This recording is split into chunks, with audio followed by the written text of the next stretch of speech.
लोग टूट जाते हैं एक घर बनाने में, तुम तरस नहीं खाते बस्तियां जलाने में। ये शेर पिछले महीने हुई उन दो घटनाओं पर बिल्कुल सटीक बैठता है जिनके बीच कई समानताएं हैं। इनमें पहली घटना है मुर्शिदाबाद के सांप्रदायिक दंगे और दूसरी घटना है पहलगाम का आतंकवादी हमला।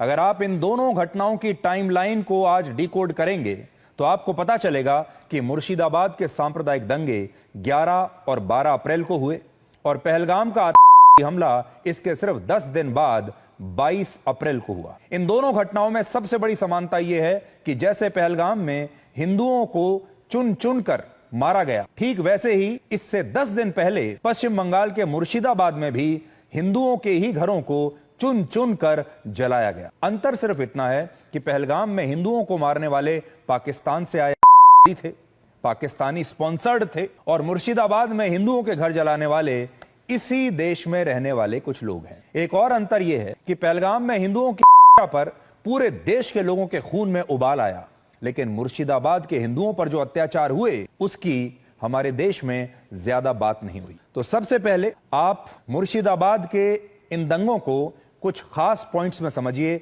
और ये पॉइंट्स मैं आज चाहूंगा कि आप नोट करें। पहला, पहलगाम हमले की तरह यह घटना भी धर्म के आधार पर हुई, जिसमें हिंदू धर्म के लोगों को ही चुन चुनकर निशाना बनाया गया। दूसरा, इस दंगे में लगभग 400 परिवार हिंसा का शिकार हुए और इनमें से 100% परिवार हिंदू थे, यानी सारे के सारे परिवार एक ही धर्म के थे और वो था हिंदू धर्म। तीसरा, पहली बार ऐसा हुआ जब आजाद और धर्मनिरपेक्ष भारत में इन हिंदू परिवारों को किसी तरह से अपनी जान बचाकर गंगा नदी पार करके मालदा में शरण लेनी पड़ी, यानी इन हिंदुओं को अपने ही देश में एक शरणार्थी की तरह रहना पड़ा। जिस जगह पर ये दंगे हुए वहां से पुलिस स्टेशन की दूरी सिर्फ 300 मीटर थी, लेकिन फिर भी वहां की पुलिस ये सब कुछ देखती रही और आरोप है कि पश्चिम बंगाल की पुलिस ने किसी को भी बचाने की कोशिश नहीं की। राज्य का पूरा प्रशासन इन तमाम परिवारों पर अपने घर वापस जाने का दबाव डालता रहा, जबकि ये सारे लोग इतने डरे हुए थे कि ये अपने घर जाना ही नहीं चाहते थे।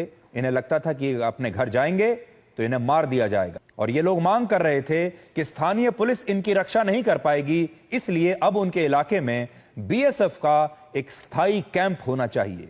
जरा अंदाजा लगाइए कि इस देश में कोई ऐसा इलाका भी है, आज के भारत में कोई ऐसी जगह भी है जहां रहने वाले हिंदू परिवार ये मानते हैं कि उनकी रक्षा के लिए वहां की स्थानीय पुलिस काफी नहीं है, उनकी रक्षा बीएसएफ जैसी सेंट्रल फोर्स ही कर सकती है, ऐसा उनका मानना है। अगला पॉइंट यह है कि यह हिंसा केंद्र सरकार द्वारा बनाए गए वक्फ कानून के विरोध में हो रही थी, लेकिन इसमें हिंदू परिवारों के घरों को ही क्यों जलाया?